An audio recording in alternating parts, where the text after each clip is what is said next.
আসসালামু আলাইকুম। আমি বাবলু বলছি।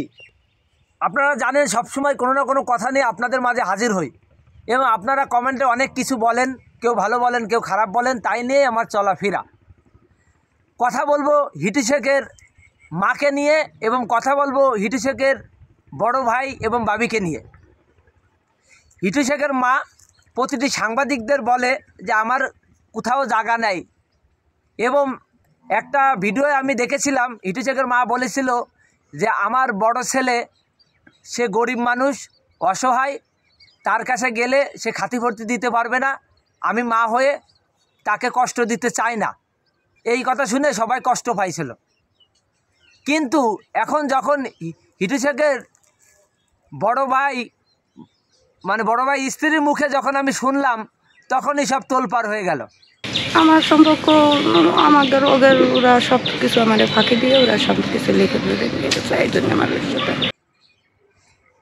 হিটু শেখের বাবির মুখে শুনলাম, হিটু শেখের বাবি বলছে যে হিটু শেখ এবং হিটু শেখের মা আমাদের যে জায়গা জমি যে সম্পদ আমরা ভাগে পাবো, হিটু শেখের বড় ভাই যে সম্পদ ভাগে পাবে তার বাপের, সেই সম্পদ থেকে তাকে বঞ্চিত করা হয়েছে। হিটু শেখের মা এবং হিটু শেখ শয়তানি করে হিটু শেখের বড় ভাইয়ের সম্পত্তি আত্মসাৎ করেছে। এখন এই আত্মসাৎ করার পরে হিটু শেখের বড় ভাই, হিটু শেখের মা এবং হিটু শেখ থেকে অনেক দূরে চলে গিয়েছে এবং তাদের সঙ্গে কোনো কথাবার্তা সম্পর্ক নাই। এর জন্য রাগ করে হিটু শেখের মাকে হিটু শেখের বড় ভাই দেখে না। কিন্তু হিটু শেখের মা কালাম সেটা বলেনি, সে বলেছে যে আমার বড় ছেলে গরিব মানুষ। কিন্তু হিটু শেখের ভাবি বলছে না, আমরা ভালো আছি, আমরা এখন অনেক ভালো আছি।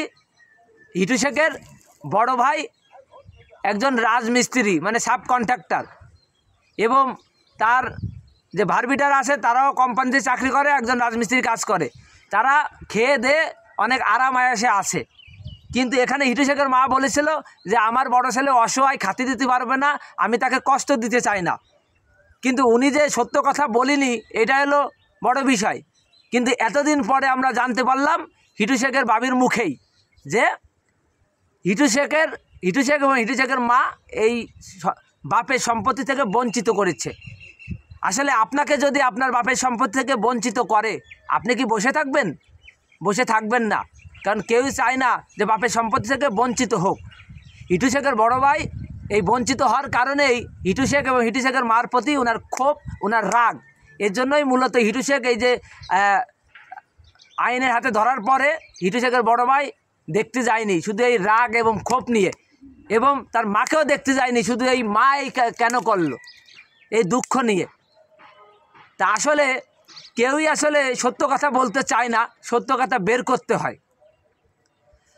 যাই হোক, আমি যতটুক জানি, যতটুক খোঁজ করি, ততটুকু আপনাদের সামনে তুলে ধরি। আপনারা ভালো বললে ভালো, খারাপ বললে খারাপ। মন চাইলে ভিডিও দেখবেন, না চাইলে না দেখবেন। বাজে কমেন্ট করবেন না। ভালো থাকবেন, সুস্থ থাকবেন। আল্লাহ হাফেজ।